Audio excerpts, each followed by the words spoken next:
விசுவாசியை உபவாசிக்க வேண்டும். சபையோ என்ன செய்யணும்? ஊழியர்கள் எல்லாரும் என்ன செய்ய வேண்டும்? இந்த நாட்களிலே உபவாசிக்க வேண்டும், ஜெபிக்க வேண்டும். அல்லும் பகலும் 3 நாள். என்ன அப்படின்னா, யூத குலம் அழிக்கப்பட போகிறது என்று தெரிந்த போது சட்டத்தை மீறி பிரவேசிக்கிறவளாக எஸ்தர் ராஜாத்தி என்ன செய்கிறார்? தன் ஜீவனை பொருட்படுத்தாதபடிக்கு அவர் பிரவேசிக்கிறார். எதுக்காக? அந்த யூதர்கள் அழிக்கப்படுகிறார்கள் என்ற ஒரு பகுதியை ஆமான் செய்தபடியினால். அதே போலதான் இந்த நாட்களிலே சபையானது இன்றைக்கு என்ன செய்யப்பட்டு கொண்டிருக்கிறது என்றால், சபை அழிக்கப்பட்டு போய் கொண்டிருக்கிறது. இது நம்ம நினைப்போம், யாரு புறஜாதியினால் சபை அழிக்கப்பட்டு கொண்டிருக்கிறது என்று. புறஜாதிகளினாலே அல்ல. இன்றைக்கு அநேக கள்ள ஊழியர்கள் என்ன அப்படின்னா, அந்த புதிய ஏற்பாடு சபைக்கு எத்தனை ஊழியர்கள் ஆண்டவர் நியமித்திருக்கிறாங்க அப்படின்னா, சீஷர்கள் என்ன செய்கிறாங்க? அப்போஸ்தலர்களாய் மாறுகிறாங்க. எபேசியர் 4வது அதிகாரத்தில் நாம் வாசிக்கிற 12வது வசனத்தில், பரிசுத்தவான்கள் சீர்பொருந்தும் பொருட்டு சுவிசேஷ ஊழியத்தின் வேலைக்காக கிறிஸ்துவின் சரீரமாகிய சபையானது பக்தி விருத்தி அடைவதற்காக. அப்போ தேவப்பிள்ளை பரிசுத்தவான்கள் சீர் பொருந்தும் பொருட்டு சுவிசேஷ ஊழியத்தின் வேலைக்காக. என்ன ஊழியத்தின் வேலைக்காக? சுவிசேஷ ஊழியத்தின் வேலைக்காக, கிறிஸ்துவின் சரீரமாகிய சபை பக்தி விருத்தி அடைவதற்காக. அப்போ சுவிசேஷ ஊழியத்தினுடைய வேலைக்காக நியமித்து சபை என்ன செய்யணுமா? பக்தி விருத்தி அடைய வேண்டும் என்பதற்காக தேவன் சிலரை அப்போஸ்தலராக, சிலரை தீர்க்கதரிசியாக, சிலரை சுவிசேஷகராக, சிலரை மேய்ப்பராக, சிலரை போதகராக என்ன செய்தாங்க? ஏற்படுத்தினாங்க. எதற்காக? பரிசுத்தவான்கள் சீர்பொருந்துவதற்காக. ஆனா இன்றைக்கு என்ன அப்படின்னா, புதிய ஏற்பாடில் இந்த 5 வகை ஊழியம் சொல்லப்பட்டிருக்கிறது. இன்றைக்கு நூதனமாக பக்க வழியாக திருட்டுத்தனமாக சபையை பாழாக்கி கொண்டிருக்கிற பாடல் என்கிற ஒரு நூதனமான ஒரு ஊழியம் இது புதிய ஏற்பாடுக்கு கொடுக்கப்படல. அதாவது ஊழியம் என்று சொல்லப்பட்டிருக்கிறது 5 வகையான ஊழியர்கள் தான். பாடகர் இங்கே கொடுக்கப்படவில்லை. வேணா பழைய ஏற்பாடு நியாயப்பிரமாணத்தின் காலத்தில் அவர்கள் பாடகர்கள் இருந்தார்கள், லேவியர்கள் அதாவது என்ன செய்தார்கள்? காணப்பட்டார்கள். ஆசாப்பு காணப்பட்ட, தாவீது. ஆனா இங்கே புதிய ஏற்பாடு சபையிலே தேவன் பாடகரை தேவன் ஏற்படுத்தவில்லை. அவர் சிலரை அப்போஸ்தலராக, சிலரை தீர்க்கதரிசியாக, சிலரை சுவிசேஷகனாக, சிலரை போதகராக, சிலரை மேய்ப்பராக, இந்த 5 வகையில் தான் ஏற்படுத்தி பேதுருவிடத்திலே சபையை மேய்க்கும்படியாக ஆண்டவர் கொடுத்து என்ன செய்தாங்க அப்படின்னா, அந்த சபையை பக்தி விருத்தி அடைய வைக்க வேண்டும், சீர்பொருந்த வைக்க வேண்டும், எப்பொழுதும் ஆயத்தப்பட வேண்டும் என்பதற்காக.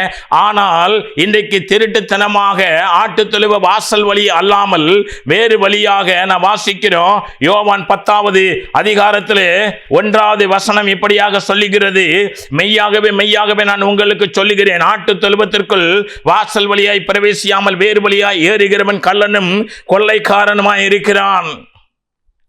ஆட்டு தொழுவ வாசல் வழியாக இன்றைக்கு தேவ பிள்ளைய இந்த சத்தியத்தை கேட்கும் போது என்ன பாடகர்களை குறித்து இவங்க சொல்லுகிறாங்களே அப்படின்னு. இந்த வருடத்தில் செப்டம்பர் அக்டோபர் மாதம் வரைக்கும் நல்ல பெரிய பாடகர்களை காண்பித்து, முதியோர்களையும் காண்பித்து, இளைஞர்களையும் காண்பித்து என்ன செய்தாங்க? இவர்கள் சபையை பாழாக்கி கொண்டிருக்கிறார்கள். இவர்களை கொண்டு தேவன் நிறுத்தி இவர்களை குறித்து ஒரு முறை அல்ல பல முறை தேவன் தீர்க்க தரிசனமாக இவங்க ஆடிக்கொண்டு பாடிக்கொண்டு என்ன செய்வாங்க? இருப்பாங்க. இவர்களுக்கெல்லாம் தேவனுடைய வார்த்தையில் என்ன இருக்காது அப்படின்னா, ஒரு வாஞ்சை இருக்காது.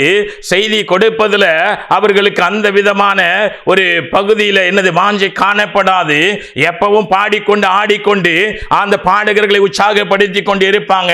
இவர்களினாலே சபை என்ன செய்து கொண்டிருக்கிறது? பாலாய் போய் கொண்டிருக்கிறது. இன்னும் சில நல்ல ஒழுக்கமாக பாடுகிற பாடகர்களை அவர்களையும் கொண்டு காண்பித்து, அதாவது இளைஞர்களை காண்பித்து, இன்றைக்கு இருக்கிற கொஞ்சம் வயதுடைய சகோதரர்களை காண்பித்து அவர்களை ஆண்டவர் சொன்னாங்க, ஓசியா தீர்க்கதரிசி 6வது அதிகாரத்தில் நாம் வாசிப்பது போல இவர்களின் உடன்படிக்கையை மீறினவர்கள் என்று. ஆமா தேவ பிள்ளைக, எப்படி 5 ஆண்டு 2 வருடத்துக்கு முன்பாக எஸ்தர் ராஜாத்தி அகாஸ்வேர் அரண்மனையில் என்ன செய்த ஒரு ராஜாத்தியாக தேவன் எதற்கு கொண்டு வந்தாங்க அப்படின்னா, ஆமான் என்கிற ஒரு துஷ்ட மனுஷன் எழும்பி யூதர்களை அழிக்கப்படும்படியாக 127 நாடுகளில் உள்ள யூதர்களை அழித்து கொள்ள வேண்டும் என்கிற ஒரு சதி திட்டத்தை போடுவான் என்று அன்றைக்கு தேவன் அறிந்தபடியினால் தான் 5 ஆண்டு 2 மாதத்திற்கு முன்பாகவே அகாஸ்வேர் அரண்மனைக்கு எஸ்தர் ராஜாத்தியை இந்த காலத்திலே எஸ்தர் யூதர்களுக்கு சகாயம் பண்ணுவதற்காகவும் அவர்களை பாதுகாக்கவும் அவர்களை அதாவது இந்த அழிவிலிருந்து காக்க வேண்டும் என்பதற்காக தேவன் அங்கே என்ன செய்தாங்க, கொண்டு போனாங்க. அதே போலத்தான் இந்த நாட்களிலே நல்ல கவனிங்க, சாத்தானுக்கு தெரியும் இந்த கடைசி நேர எழுப்புதல் தமிழ்நாட்டில் இருந்து என்ன செய்ய போகிறது, புறப்பட போகிறது அப்படிங்கிறத சாத்தானுக்கு நல்லா தெரியும். அதனால தான் சில ஆண்டுகளுக்கு முன்பாக இருந்த பாடல்கள் என்கிற ஒரு நூதனமான புதிய ஏற்பாடுக்கு சொல்லப்படாத ஒரு ஊழியம் ஆண்டவராகிய இயேசு கிறிஸ்து மத்தேயு 28 நான் வாசித்தது போல நீங்க உலகம் எங்கு போய் என்ன செய்யுங்க, சகல ஜாதியை சீஷராக்கி மத்தேயு 28 19 தேவன் இப்படியாக சொல்லுகிறாங்க, ஆகையால் நீங்கள் புறப்பட்டு போய் சகல ஜாதிகளை சீஷராக்கி பிதா குமாரன் பரிசுத்த ஆவியின் நாமத்தினாலே அவர்களுக்கு ஞானஸ்நானம் கொடுத்து அவர்களை எல்லாம் என்ன செய்ய வேண்டுமா, சீஷர்களாய் மாற்ற வேண்டும். அதுதான் தேவனுடைய பிரதானமான கட்டளையாக என்ன செய்யப்பட்டது காணப்பட்ட. அப்ப இதைத்தான் ஆண்டவர் என்ன செய்கிறாங்கன்னா, சகல ஜாதியை சீஷராக்கி, அப்ப தேவ பிள்ளையை இது பிரதான கட்டளை. இந்த சீஷர் ஆக்கினவர்கள் அப்போஸ்தலராக, சுவிசேஷகராக, மேய்ப்பராக, போதகராக, தீர்க்கதரிசியாக 5 விதமான ஊழியத்தை செய்வதற்காக சபையிலே என்ன செய்யப்பட்டிருக்கிறார்கள். சபை பக்தி விருத்தி அடையவும் சபை சீர் பொருந்தவும் இந்த 5 வகை ஊழியம் தான் இங்கே சொல்லப்பட்டிருக்கிறது. பழைய ஏற்பாடு நியாயப்பிரமாண காலத்தில் ஆசாரிய ஊழியம் இருந்தது, லேவி இருந்தாங்க, சரியா பாடகர்கள் இருந்தாங்க, பிரதான ஆசாரியர்கள் இப்படியெல்லாம் காணப்பட்டாங்க. ஆனால் புதிய ஏற்பாடுல இன்னைக்கு இந்த 5 வகையான ஊழியம். ஆனால் இப்போ ஏறக்குறைய 35-40 ஆண்டுகளுக்குள் என்ன சமீப காலங்களிலே என்ன செய்திருக்கிறனா, ஒரு நூதனமான பாடல் என்கிற ஊழியம் அதற்கு முன்பாக கிடையாதா அப்படின்னா, அதற்கு முன்பாக இருந்தாங்க தேவனுடைய தாசர்கள் இருந்தாங்க, நல்ல தேவ சமூகத்தில் என்ன செய்தாங்க, வைராக்கியமா இருந்தாங்க, உபாசிச்சாங்க, ஜெபிச்சாங்க, கண் விழிச்சாங்க, கண்ணீரோடு காணப்பட்டாங்க, ஆத்ம பாரத்தோடு காணப்பட்டாங்க, தேவ சமூகத்தில் விழுந்து கிடந்து ஆத்மா என்கிற ஒரு பாரத்தோடு இருந்து தேவன் இடத்துல இருந்து அவங்க என்ன செய்தாங்க, அதாவது ஜப வேலையில் மற்ற பகுதியில் அவங்க சில பாடல்களை என்ன செய்திருக்கிறாங்க, எழுதியிருக்கிறாங்க. அந்த பாடல்கள் இன்றைக்கு அதுவே போதுமான பாடல்கள். அது இன்றைக்கு அவர் அதாவது நம்முடைய ஆண்டவராகிய இயேசு கிறிஸ்து வருகிற வரைக்கும் அந்த பாடலை பாடினாலே நம்மெல்லாம் மறுரூபம் ஆகிருவோம், தேவனோடு கூட இன்னைக்கு என்ன செய்திருவோம், அவரோடு ஒன்றித்து வாழக்கூடிய ஒரு அப்படிப்பட்ட ஒரு பரிசுத்தமான ஜீவியத்துக்குள்ள போயிரும். அன்றைக்கு அவர்கள் எழுதின பாடல் தன்னுடைய பேருக்காகவோ புகழுக்காகவோ பணம் சம்பாதிப்பதற்காகவோ என்ன செய்யல, அவர்கள் காணப்படல.